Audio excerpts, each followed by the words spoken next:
하나님께서는 우리를 하나님 손바닥에 새겨 놓으셨습니다. 새긴다는 말은 글씨나 모양을 판에서 기록을 한다는 말입니다. 우리 종이에다 기록을 할 때는 새긴다고 말하지 않죠. 종이에는 뭐라고 하나요? 쓴다고 그러죠. 하지만 종이에 쓴 것은 그렇게 오래 가지 않습니다. 종이는 돌처럼 오래 남아있지 못합니다. 나무나 돌을 깎아서 새기는 것은 아주 힘들고 어려운 일입니다. 하지만 그만큼 오래 보존이 되고 그만큼 오래 많은 사람들이 세대를 넘어서까지도 거기에 새겨진 내용을 읽을 수 있고 또 따를 수 있습니다. 오늘 본문에는 새기라는 말씀이 있습니다. 2절에 여호와께서 내게 대답하여 이르시되 너는 이 묵시를 기록하여 판에 명백히 새기되 달려가면서도 읽을 수 있게 하라. 하나님께서 하박국에게 지금부터 주시는 말씀을 잘 기록해 놓으라고 하십니다. 판에다가 새기라고 하셨습니다. 아주 명백하게 새기라고 하셨습니다. 대충 쓰지 말고 줄여서 쓰거나 약자를 써서 혹시라도 읽는 사람이 오해할 수 있는 여지를 전혀 만들지 말고 아주 확실하고 분명하게 새겨 놓으라고 말씀하십니다. 그래서 그것을 그 옆을 달려가는 사람이 언뜻 보더라도 똑똑히 읽을 수 있게, 선명하게 읽을 수 있게 새겨 놓으라고 하셨습니다. 누구도 잘못 읽을 수 없도록 오해하지 않게 새기라고 하셨습니다. 이 말씀을 받고 있는 지금 하나님으로부터 이제부터 너에게 깨닫게 하는 그 하나님의 뜻을, 하나님의 말씀을 새기라는 이 말을 들은 하박국이라는 사람은 어떤 사람인가? 그 배경을 좀 살펴봐야 오늘 본문의 내용이 좀 더 쉽게 다가옵니다. 하박국 이름 뜻이 포옹하다래요. 포옹, 안아주는, 안아주다. 그러니까 하나님께서 안아주시는 사람. 이름의 뜻이 그 정도가 됩니다. 그리고 우리 읽는 이 한글 성경으로는 잘 느껴지지가 않는데요. 하박국 3장에 넘어가면 노래가 기록이 되어 있습니다. 시편도 원래 곡조가 있었는데 지금 곡조는 다 사라지고 가사만 남아있잖아요. 그것처럼 하박국도 마찬가지입니다. 그래서 하박국이 어떤 사람인가 생각할 때 하박국은 레위 지파 사람으로 성전에서 찬양하는 직분을 가진 사람이라고 여겨집니다. 아주 서정적이고요. 성경 우리 한글로 번역된 것 말고 히브리어 원문을 보면 굉장히 음악성이 있다고 그럽니다. 왜 이런 말씀을 나누냐면 판에 새기라고 하셨잖아요. 여기서 말하는 판은 우리 요즘 흔히 말하는 태블릿이거든요. 우리 지금은 태블릿 그러면은 다 이런 것 의미하잖아요. 근데 원래 태블릿은 돌판을 의미하는 말입니다. 하나님께서 하박국에게 돌판에다가 새기라고. 성전에서 찬양하는 사람, 다른 일은 전혀 하지 않고 자기 생업이 없이 오히려 그 지파를 따라서 하나님 명령을 따라서 찬양하는 굉장히 서정적이고 감정이 풍부하고 이런 사람이 하나님께서 지금 돌판을 가져다가 말씀을 새기라고 명령하십니다. 우리 공동체 음악하시는 분들 많으시잖아요. 우리가 뭐 하박국처럼 여기 계신 분들이 교회에서 찬양하는 것만으로도 우리 삶을 살 수 있는 사회는 아니지만 한번 생각해 보시기 바랍니다. 어떠신가요? 만약에 우리 종종 볼 수 있는 비석, 그 돌판 하나씩 나눠드리고 그 돌판에다가 좋아하는 성경 구절 하나씩 새겨서 가져오시라고 나눠드리면 새기실만 하실까요? 이 돌에다가 글씨를 새기는 게 보통 일이 아니잖아요. 흔히 이제 애들 농담으로 하는 말로 이거 사람 불러야 돼요. 이거 우리가 못해요. 할 수 있는 일이 아닙니다. 그러면 왜 하나님께서는 지금 하박국에게 이 찬양하는 사람인데 레위 지파 사람인데 성전에 날마다 서서 찬양하는 하나님 영광 돌리는 사람인데 왜 이런 명령을 주시는가? 왜 이런 말씀을 주시는가? 앞선 1장을 살펴보면 하박국이 먼저 하나님께 요구를 했었습니다. 하나님, 내가 살고 있는 이 세상이, 우리 민족이, 우리 지파가, 이 사회가 왜 이렇게 됐습니까? 라고 하나님 앞에 아주 격렬하게 하나님 앞에 탄원하고 질문을 했습니다. 하나님, 대체 이 일이 어떻게 된 일인가요? 라고 이렇게 조심스럽게 여쭤본 것이 아니고 대체 하나님 이게 뭡니까? 라고 엄청나게 따져 물었습니다. 하나님이 살아계시는데, 하나님 분명히 계시고 하나님께서 내 나라 내 민족을 분명히 사랑하시고 함께 하시는 걸 내가 알고 있는데 왜 우리 공동체는 이렇게 어렵고 힘들고 심지어 죄가 넘치고 힘 있는 사람이 없는 사람을 억압하고 빼앗고 하나님의 법은 해이해지고 하나님 말씀을 지키면서 믿음으로 살려고 하는 사람은 그 믿음대로 살려고 하면 할수록 삶이 더 어려워지는, 그래서 말씀 없이 포기하고 그냥 죄 가운데 살아야만 오히려 삶이 사라지는 그런 세상이 왜 되어버렸는데 하나님 왜 가만히 계십니까? 대체 우리를 향한 하나님의 뜻이 어디 있습니까? 라고 따져 물었습니다. 아주 절박하게 물었습니다. 하나님 살아계시면 말씀 좀 해주세요. 하나님께 구했으니까 이제 대답을 들을 차례죠. 그래서 2장 1절에 내가 내 파수하는 곳에 서며 성루에 서리라. 그가 내게 무엇이라 말씀하실는지 기다리고 바라보며 나의 질문에 대하여 어떻게 대답하실는지 보리라. 서겠다고 했습니다. 파수하는 자리, 감시탑이죠. 아주 높은 자리에 성루에 올라가서 거기서 내가 하나님께서 내게 주시는 말씀을 기다려 보겠다고 했습니다. 내가 하나님께 물어봤고 탄원했고 요구했는데 아직까지도 말씀이 없으시니까 대체 내 질문에 대해서, 내가 드린 기도에 대해서 뭐라고 응답을 하실까? 내가 서서 들어보겠다, 들어보리라 작정을 하고 올라갔습니다. 우리식으로 말하면 하나님 저한테 응답해 주실 때까지, 저한테 대답해 주실 때까지 제가 여기서 한 발자국도 움직이지 않겠습니다, 이 말입니다. 산꼭대기에 올라가서 매일 밤 기도하면서 이거 해결해 주실 때까지 저 안 내려가요 하는 거죠. 기도할 때 이런 절박한 마음이 좀 있어 보면 어떨까요? 가끔 물으시는 분들 있었습니다. 기도를 계속해도 응답이 없고 해결이 안 되는데 내가 언제까지 기도하면 좋겠습니까? 물으시거든요. 기도는 기한이 따로 없죠. 기도는 될 때까지 하는 겁니다. 우리가 기도할 때마다 바로바로 응답이 되고 문제가 해결되면 얼마나 좋겠어요. 하지만 우리 삶에는 때로는 해를 넘겨서, 어떨 때는 진짜 10년, 20년 마음에 품고 기도해도 해결 안 되는 기도의 제목들 품고 있는 분들이 많이 있습니다. 아직까지도 이루어지지 않은 오래된 기도의 제목, 평생을 품어온 아직도 하나님 앞에서 해결받지 못한, 응답받지 못한 기도 제목이 있는 사람은 하나님과의 관계가 좀 멀은 사람일까요? 오히려 날마다 기도했더니 날마다 나한테 응답해 주신다고 하는 사람이 더 충만한 사람일까요? 평생을 살아왔어도 아직까지도 함께 예배하지 못하는, 아직까지도 함께 믿음 갖지 못한 배우자 위해서 기도하시는 어른들 저는 참 많이 봤습니다. 가끔 이제 한국에는 기도원이라는 문화가 있잖아요. 어디 산속에 있는. 근데 가면 집회 같은 데 참여해 보면요, 예전에 그런 분들 많았습니다. 이제 할머니, 권사님들, 연세 많으신 집사님들이 신발을 갖고 와요. 근데 원래 기도원 같은 데 가면 신발 진짜 이만한 공간에 원래 앉을 수 있는 숫자보다 훨씬 더 많이 들어서 다 앞에까지 이렇게 앉아서 예배하면 신발을 못 찾아요, 나중에. 또 방바닥이잖아요, 한국은. 그 신발, 자기 신발 가지고 오거든요. 근데 유독 신발을 여러 켤레 들고 오시는 분들이 있어요, 어른들이. 그 왜 신발 여러 개냐고, 주인 어디 갔냐고 물어보면 이거 자기 신랑 거래요. 신랑 어디 갔냐고, 집에 있대요. 예수님 안 믿는데요. 이거 왜 갖고 왔냐고. 그럼 그 한 신발을 놓고 하나님 앞에 기도한대요. 이 신발 주인 좀 여기 오게 해달라고. 지금은 내가 들고 왔는데 나중에는 직접 신고 오게 해달라고. 이 오죽 마음이 답답하고 간절하면 그렇게까지 되겠어요?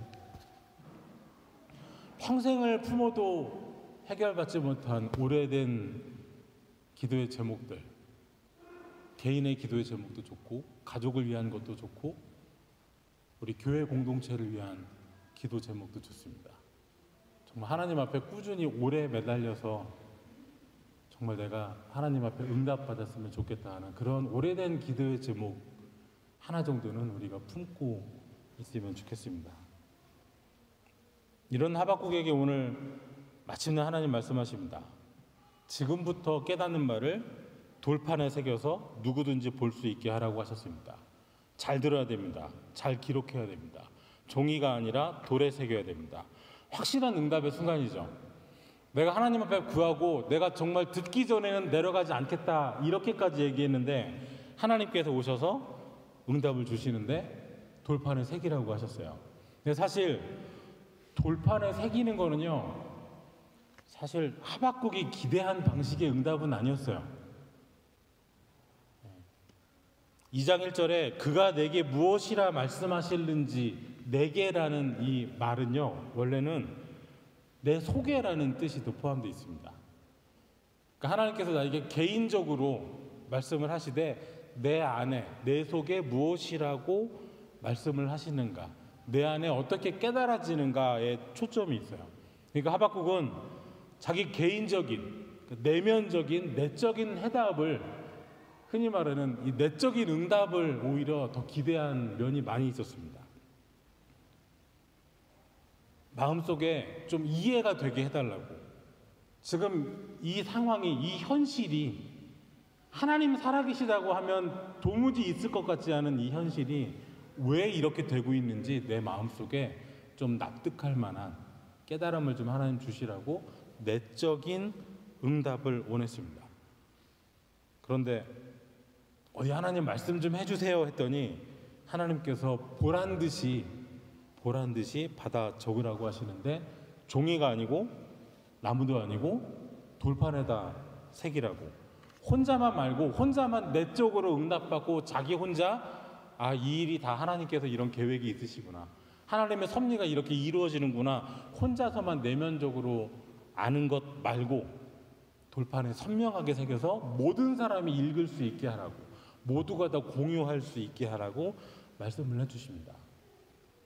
하박국 시대에 말씀을 받아서 모든 사람하고 공유할 수 있는 가장 좋은 방법은 돌판에 새기는 거예요. 그래서 한 곳에 비치해 놓는 겁니다.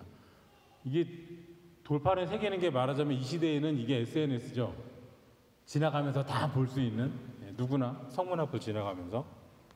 가끔은 하나님께서 우리에게 응답을 주실 때 그 응답해 주시는 규모가, 그 크기가 내가 생각하는 거하고는 좀 다를 때가 있어요. 너무 크게 주시는, 진짜 감당할 수 없게. 작년에 저희 집 첫째가 이사가 가고 싶어서, 이사를 하고 싶어서, 이사를 하면 이제 교회 사역지도 옮기고 하고 그래야 되잖아요, 목회자들은. 근데 이사가 하고 싶어서 기도를 했대요. 그래서 어느 날 갑자기 제가 6월 달쯤 되면 우리가 이사를 갈 것 같다. 왜 그러는데, 그러니까 본인이 그렇게 기도했대요. 그러니까 하나님께서 6월 달쯤 우리를 이사 가게 하실 것 같대요. 근데 못 갔어요. 그러더니 9월 달쯤 이사를 가게 해주실 것 같대요. 근데 또 못 갔어요. 그러더니 12월 달에 이사를 가게 해주실 것 같다고. 그러지만 말고 네가 기도를 좀 더, 쉽게 얘기하면 기도를 좀 더 세게 해봐, 좀 잘해봐, 그렇게 얘기를 했거든요. 그랬더니 지금 하는 말은 본인이 기도를 너무 세게 한 것 같대요. 이사를 진짜 멀리 왔거든요. 때로는 우리가 하나님께 기도한 것, 구한 것은 요만큼인데 하박국이 자기 내적인 깨달음을 좀 달라고, 내가 이 상황을 좀 납득할 수 있게 해달라고. 다른 사람들 다 설득하려고 하지는 않았어요. 모든 사람들에게 이 하나님의 계획을, 뜻을, 하나님의 마음을 다 전달할 것까지는 생각 안 했어요, 하박국이. 하나님께서 내 마음속에 무엇이라 응답하시는지 내가 좀 들어봐야 되겠다고. 그런데 하나님의 응답은 혼자만 알지 말고 돌판에 새겨놓으라고. 혼자서만 듣고 혼자만 마음속에 간직하지 말고 돌에다 새기라고. 처음 나눈 것처럼 하박국 찬양하는 사람이잖아요. 석공이 아니잖아요. 그런데 하나님 이렇게 말씀하시면 저기 하나님 잠깐만요. 이럴 수도 없고, 또 돌에다 새기라고 하셨는데 하려면 내가 직접 해야 될 것 같지. 돈 주고 사람 사가지고 자 하나님이 이렇게 말씀하시는데 이렇게 새기세요. 똑바로 하세요. 이렇게는 안 될 것 같잖아요. 하박국 입장에서는 본인이 구한 것과는 전혀 다른 스케일의 기도 응답이 왔습니다. 그런데 하박국 살던 시대에 무언가 새기는 일은 꽤 흔한 일이었습니다. 하박국만 어느 날 갑자기 돌판에다가 새기는 일이 진짜 없는 시대에 갑자기 하나님께서 생전 처음으로 시대의 첫 번째 인물로 하박국에게 새기라고 하신 건 아니었습니다. 사람들은 이미 돌이나 나무를 깎아서 여러 가지를 새기고 있었습니다. 바로 우상이죠. 가나안 지역에 들어가면 바알, 아세라 그런 신상들, 목상들 많이 새겼습니다. 출애굽기 20장 4절에 보시면 너를 위하여 새긴 우상을 만들지 말고 또 위로 하늘에 있는 것이나 아래로 땅에 있는 것이나 땅 아래 물속에 있는 것에 어떤 형상도 만들지 말며, 돌을 깎든 나무를 깎든 거기다 얼굴 같은 거 새기고 모양 새기지 말라고 이미 하나님께서 10계명 말씀이잖아요. 출애굽했을 때부터 이미 말씀하셨습니다. 새기지 말라고, 우상 깎아 만들지 말라고 말씀하셨지만 사람들은 늘 새겨왔습니다. 나무를 깎아서 신상 만들고요, 돌을 깎고 새겨서 불에 타지 않는 정말 오고 오는 세대에 함께 숭배할 우상도 만들었습니다. 왕들은 절벽의 바위를 깎아서 자기의 업적을, 자기의 이름이 새겨지고 높여지고 기념되기를 원했습니다. 정작 새겨야 할 것은 새기지 않고 새기지 말아야 할 것들을 많이 새기면서 살았습니다. 그래서 하박국 2장 18절에 이렇게 되어 있습니다. 새긴 우상은 그 새겨 만든 자에게 무엇이 유익하겠느냐. 돌 깎아서 우상 만들려면 힘들거든요. 나무 깎는 것도 보통 일 아니잖아요. 근데 그렇게 만들어봐야 새긴 사람에게 아무 유익이 없다는 말씀이죠. 지금까지 하박국이 살아온 시대의 사람들이 새겨온 것들은 다 거짓되고 말 못하고 아무 유익도 없는 그런 것들이었습니다. 사실 하나님께서 이 돌판에 새기는 이 사건을, 돌판에 새기라고 하시는 말씀을 자주 하시지는 않았습니다. 아이들 길러보시면 다 경험하시겠습니다만은 큰 소리 내는 것도 어쩌다 큰 소리를 내야 이게 효과가 있죠. 애들한테 날마다 큰 소리 내면 그냥 아빠가 목소리가 큰 거지 이게 뭐 훈육이 안 되잖아요. 말이 안 들리잖아요. 그것처럼 돌에다 새기는 것도 하나님께서 10계명 말씀 돌판 새겨주셨잖아요. 근데 만약에 그 다음에 선지자 나올 때마다 돌판 하나씩 가지고 나와보세요. 해 바뀔 때마다 돌판 하나씩 나와보세요. 그러면 아무것도 안 귀해요. 아무것도 중요하지 않게 돼요. 그래서 하나님께서는 돌판에 새기는 것보다 다른 데 새기는 걸 더 많이 원하세요. 바로 마음이죠. 신명기 6장 6절에 오늘 내가 내게 명하는 이 말씀을 너는 마음에 새기고, 잠언 3장 3절에 인자와 진리가 내게서 떠나지 말게 하고 그것을 내 목에 매며 내 마음판에 새기라. 돌판에 새기는 것만 있는 게 아니고 우리 마음판에 새기는 게 있습니다. 그런데 이스라엘 백성들의 삶을 보면 하나님의 사랑이, 그 하나님의 뜻이, 하나님의 말씀이 이 사람들의 마음판에 새겨지는 삶을 산 게 아니라 엉뚱한 것을 많이 새겼습니다.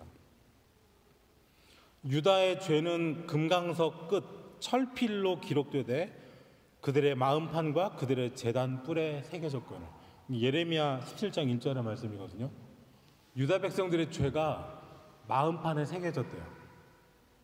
이 사람들이 하나님 앞에 선다고 하는 그 제단 뿔에도 심지어 거기 새겨진 것처럼 이 사람들의 신앙생활과 개인 내적인 생활 안에 하나님의 은혜가, 하나님의 사랑이, 하나님의 뜻이 새겨지는 게 아니고 본인들의 죄가 새겨졌다는 거죠.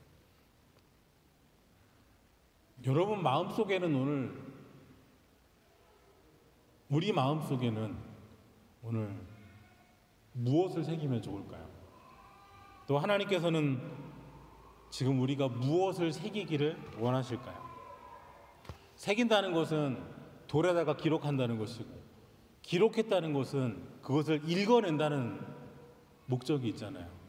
새겼으면 다시 읽어내고 그 읽은 그 내용을 믿고 따르고 살아가는 것이죠. 한국 속담에 은혜는 돌에 새기고 원수는 물에다 새기라고 그러잖아요. 내가 은혜 입은 건 돌에 새긴 듯이 잊어버리지 말고, 원수진 거, 내 마음에 아픈 거, 나 힘들게 한 거는 물에다가 어떻게 새기겠어요. 잊어버리란 말이죠. 하나님께서 하나님의 사람들에게 새기기를 원하시잖아요. 오늘 하박국은 돌판에 새기라고 말씀하시고, 또 하나님의 말씀을 마음판에 새기라고 말씀하시잖아요. 근데 새기라고 말씀하신 하나님께서도 새겨 놓으신 것이 있습니다. 앞서 말씀드린 것처럼 십계명 돌판도 모세가 돌 깎아서 새긴 게 아니고 하나님께서 새겨 주셨습니다. 그리고 그 외에 하나님께서 새기신 것이 있으니 바로 우리입니다. 주보에 보시면 참조 선포가 있습니다. 이사야 49장 14절에서 16절입니다. 우리 14절에서 16절까지 한번 읽어보겠습니다. 다 함께 있습니다. 오직 시온이 이르기를 여호와께서 나를 버리시며 주께서 나를 잊으셨다 하였거니와 여인이 어찌 그 젖먹는 자식을 잊겠으며 자기 태에서 난 아들을 긍휼히 여기지 않겠느냐. 그들은 혹시 잊을지라도 나는 너를 잊지 아니할 것이라. 내가 너를 내 손바닥에 새겼고 너의 성벽이 항상 내 앞에 있나니. 이스라엘 백성들이 말합니다. 하나님 나를 버리셨다고. 내 삶이 이 지경이 된 거 보니까 하나님 나를 잊어버리신 게 분명하다고. 이렇게 말하는 백성들에게 하나님께서 말씀하십니다. 자기 자식 잊어버리는 엄마 본 적이 있느냐고. 혹시라도 자기 자식을 잊는 어미는 있을지 몰라도 나는 너희 잊지 않는다고. 하나님 그렇게 말씀하십니다. 그러면서 16절에 내가 너를 내 손바닥에 새겼고, 하나님 손바닥에 새기셨다고 말씀하십니다. 새긴 내용이 무엇인지 더 살펴봐야 되겠습니다. 너를 새겼고 라고 했습니다. 너의 이름을 새겼다가 아니고요, 너를 새겼고, 존재 자체를 하나님께서 새겨놓으십니다.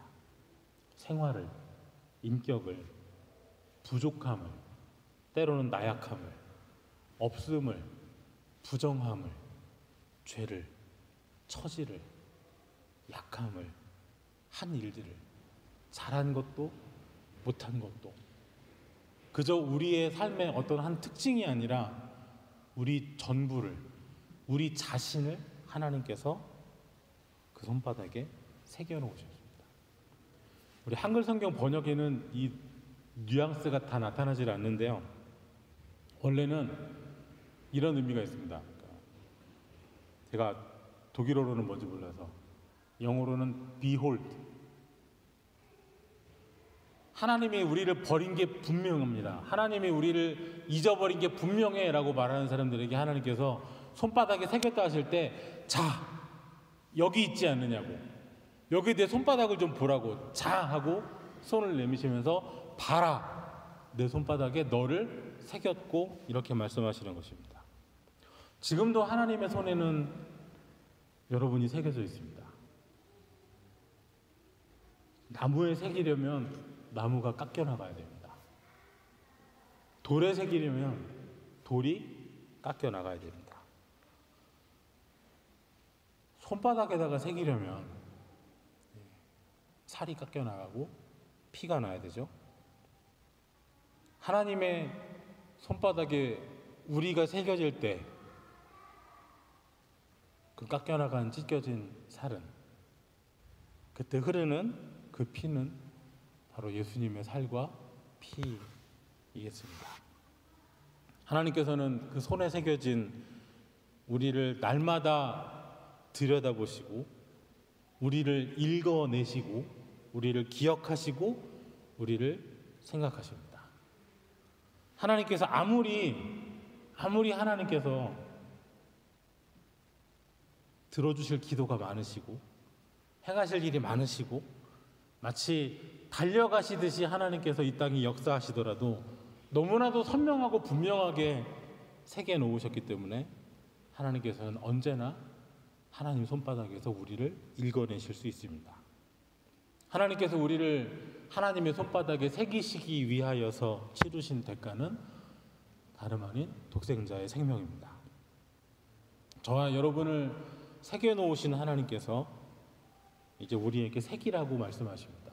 마음에 새기라고 말씀하십니다.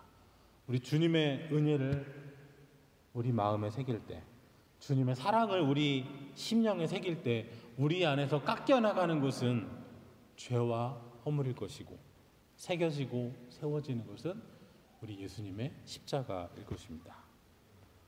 우리 마음속에 주님의 사랑이 새겨져 있어서 우리 스스로 우리 속을 좀 들여다볼 때 우리 안에서 읽혀지는 것이 또 하나님께서 우리 속을 들여다보실 때 시커먼 속이 보이는 게 아니라 이루지 못한 욕심이나 채우지 못한 야심의 찌꺼기들, 죄와 허물이 들여다 보이고 읽히는 것이 아니라 주님의 사랑이, 예수님의 십자가가 우리 안에 늘 선명하게 새겨져 있어서 그것이 읽혀지면 좋겠습니다.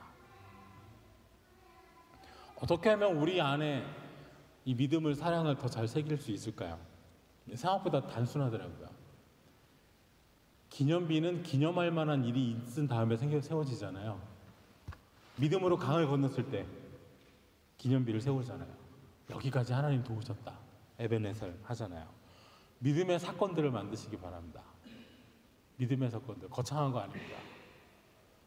내가 믿기 때문에 한 일들, 또 반대로 내가 주님 믿기 때문에 하지 않는 일들, 우리 믿음의 행적들 하나하나 우리 안에 기록되고 하나님께서 기록하시고 또 읽어낼 수 있을 겁니다. 우리의 믿음의 행위들, 믿음의 삶의 걸음들을 우리 안에 새겨지고 우리 주변에 있는 사람들이 우리의 삶을 들여다볼 때 우리의 믿음이 새겨진 것들 읽어낼 수 있을 겁니다. 아, 저 사람들 모양만으로 신앙생활하는 게 아니구나.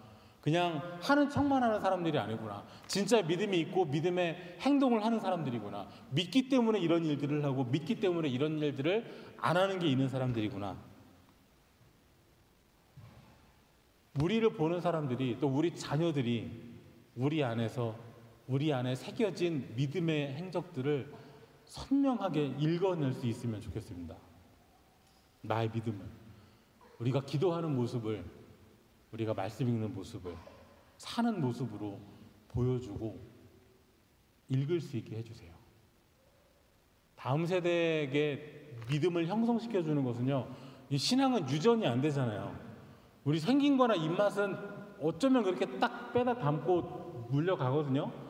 근데 신앙은 유전이 안 돼요. 부모님이 믿음이 있었다고 해서 저절로 무슨 DNA 타고 믿음의 유전자가 내려가지는 않거든요. 봐야 돼요. 읽어야 돼요. 그러면 형성이 돼요.